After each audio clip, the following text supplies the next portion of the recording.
This is just a basic installation of the ImoLaza controller. Right now I'm putting the tags on the old controller as I'm removing it. The tags are provided, and then just loosen up all the screws, take the old controller off, or take all the wires out of the old controller, and remove the old controller from the wall, or in this case it was a housing. I'm going to put the new weatherproof housing up.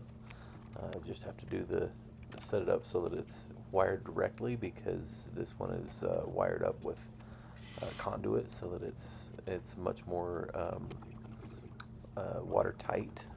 This is just a demonstration video that is the quick one. You can look in the comments and find a link to the long video. And installing a conduit and the new sprinkler, or the old sprinkler wires, to be able to install the new controller. Plug in the plug before attaching the controller. The controller comes with its own little screwdriver. As long as this one is sufficient, I'll continue to use it for this installation. So, just going to loosen up the screws that belong. So there's common, master valve, 1 through 8. All of those are going to be used.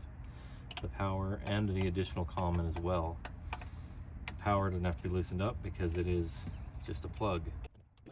And now I'm just going to install those wires where they belong based upon the tags that were, because they were tagged from the previous controller. I know which wires go to which. Basically, I just simply match up the number or the letter with the corresponding tag on the controller. Now simply mount the controller where it belongs.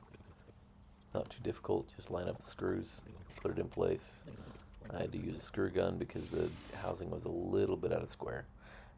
Download the app and sign in or create an account. You will have to verify your email.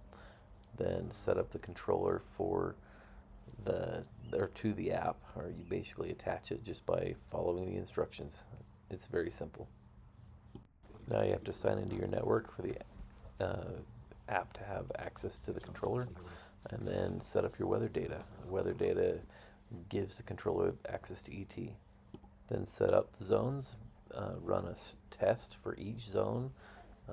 You'll have to do these one at a time. You set to run the test so you know where it's at, then you name the zone.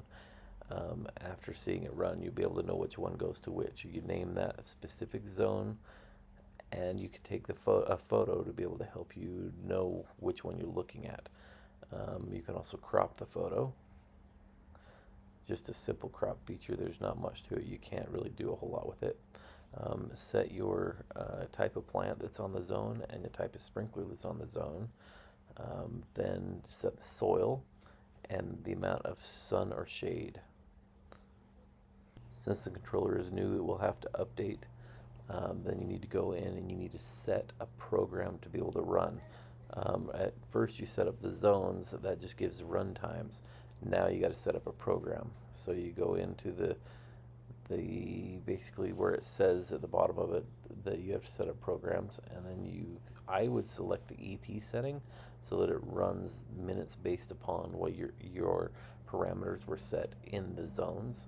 And then it allows you to also reorganize your zones so they run at specific, or like not necessarily in order. You can select the order. So that's pretty nice.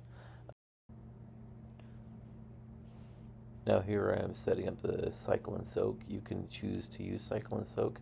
I went with smart cycle and soak because I think it's a good feature. At this point you can set up the free skip, wind skip, and saturation skip, which are smart delays basically.